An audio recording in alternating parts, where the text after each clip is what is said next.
Hi friends, this is Priya. Golden ലൈഫിൻ്റെ പുതിയ എപ്പിസോഡിലേക്ക് എല്ലാവർക്കും സ്വാഗതം. അപ്പോൾ ഇന്ന് നമ്മളൊരു ക്രീം ചീസിൻ്റെ റെസിപ്പിയാണ് ചെയ്യാൻ വേണ്ടിയിട്ട് പോകുന്നത്. അപ്പോൾ നമ്മൾ കേക്കിനകത്തൊക്കെ വെക്കാൻ വേണ്ടിയിട്ട് കടയിൽ നിന്ന് മേടിക്കുന്ന ക്രീം ചീസിന് വലിയ വില കൊടുക്കേണ്ടി വരും. എന്നാൽ നമുക്ക് അത്രയൊന്നും കാശ് മുടക്കില്ലാണ്ട് പെട്ടെന്ന് തന്നെ വീട്ടിൽ തയ്യാറാക്കി എടുക്കാൻ വേണ്ടിയിട്ട് പറ്റും. അപ്പോൾ നമുക്കിത് എങ്ങനെയാണ് ചെയ്യുന്നതെന്ന് നോക്കാം. അതിനു മുമ്പ് പുതിയതായിട്ട് ആരെങ്കിലും ഈ ചാനൽ കാണുന്നുണ്ടെങ്കിൽ welcome to my channel subscribe ചെയ്യാൻ വേണ്ടിയിട്ട് മറക്കരുത്. അതിനോടൊപ്പം തൊട്ടടുത്തായിട്ട് ഒരു കുഞ്ഞു ബെല്ലൈക്കൺ കൂടി വരും, അതൊന്ന് എനേബിൾ ചെയ്തേക്കുക. എന്നാൽ മാത്രമേ നിങ്ങൾക്ക് നോട്ടിഫിക്കേഷൻ വരത്തുള്ളൂ. പിന്നെ നിങ്ങൾക്ക് ഈ വീഡിയോ ഇഷ്ടപ്പെടുവാണെങ്കിൽ ലൈക്ക് ചെയ്യാനും ഷെയർ ചെയ്യാനും മറക്കരുത്. അപ്പോൾ നമുക്ക് വേഗം പോയിട്ട് റെസിപ്പി എങ്ങനെയാണ് ചെയ്യുന്നതെന്ന് നോക്കിയിട്ട് വരാം. അപ്പൊ നമുക്ക് ക്രീം ചീസ് ഉണ്ടാക്കാൻ വേണ്ടി തുടങ്ങാം. ഞാനിപ്പോൾ 1/2 ലിറ്റർ അളവിൽ പാൽ എടുത്തിട്ടുണ്ട്.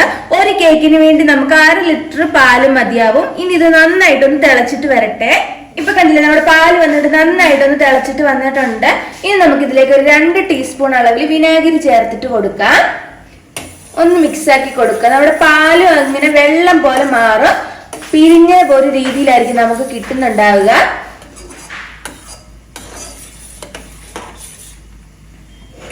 ഇപ്പൊ കുറച്ചൊന്ന് മാറിയിട്ടേ ഉള്ളൂ. ഇനി നമുക്ക് ഇതിലേക്ക് 1 ടീസ്പൂണും കൂടെ ഒഴിക്കാം.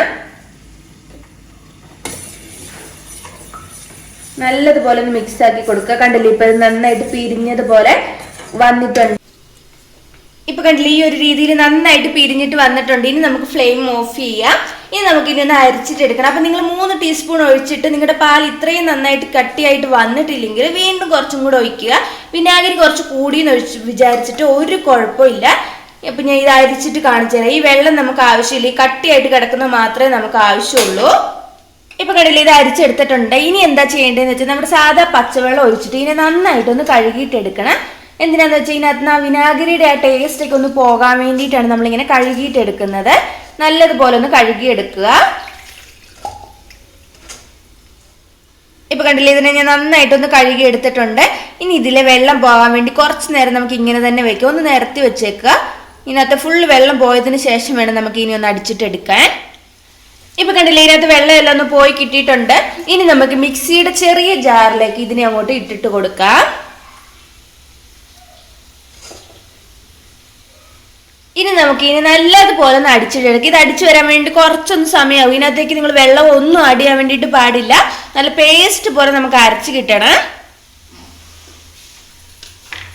ഇപ്പൊ കണ്ടില്ലേ, നമ്മുടെ ചീസ് ഞാൻ അടിച്ചെടുത്തിട്ട് വന്നിട്ടുണ്ട്. നല്ല ക്രീം പരുവത്തിൽ നമുക്ക് കിട്ടിയിട്ടുണ്ട്. നോർമലി നമ്മൾ ക്രീം ചീസ് കടയിൽ നിന്ന് മേടിക്കണം, ഒരു 200 രൂപയെങ്കിലും നമുക്ക് ചിലവാകും. വീട്ടിലുണ്ടാക്കുവാണെങ്കിൽ 1 കവർ പാലിന്റെ ആവശ്യമുള്ളൂ. 1 കവർ അല്ലെങ്കിൽ 1/2 ലിറ്റർ പാല് ഏകദേശം 25 രൂപ വെച്ചിട്ട് നമുക്ക് ക്രീം ചീസ് ഈസി ആയിട്ട് ഉണ്ടാക്കി എടുക്കാൻ വേണ്ടിയിട്ട് പറ്റും. കണ്ടില്ല, നല്ല പെർഫെക്റ്റ് ആയിട്ട് വന്നിട്ടുണ്ട്.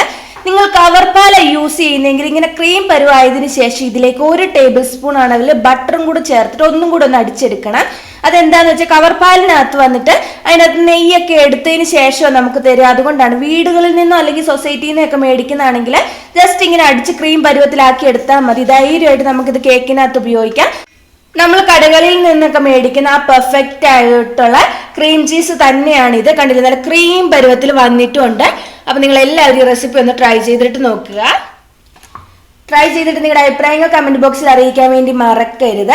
അതിനോടൊപ്പം നിങ്ങൾക്ക് ഈ ചാനൽ ഇഷ്ടമായെങ്കിൽ സബ്സ്ക്രൈബ് ചെയ്യുക. സബ്സ്ക്രൈബ് ചെയ്യുമ്പോൾ തൊട്ടടുത്തായിട്ടൊരു കുഞ്ഞു ബെല്ലൈക്കൺ കൂടി വരും, അതൊന്ന് എനേബിൾ ചെയ്തേക്കുക. എന്നാൽ മാത്രമേ നിങ്ങൾക്ക് നോട്ടിഫിക്കേഷൻ വരത്തുള്ളൂ. മറ്റൊരു എപ്പിസോഡോടെ വീണ്ടും കാണാം. ബൈ.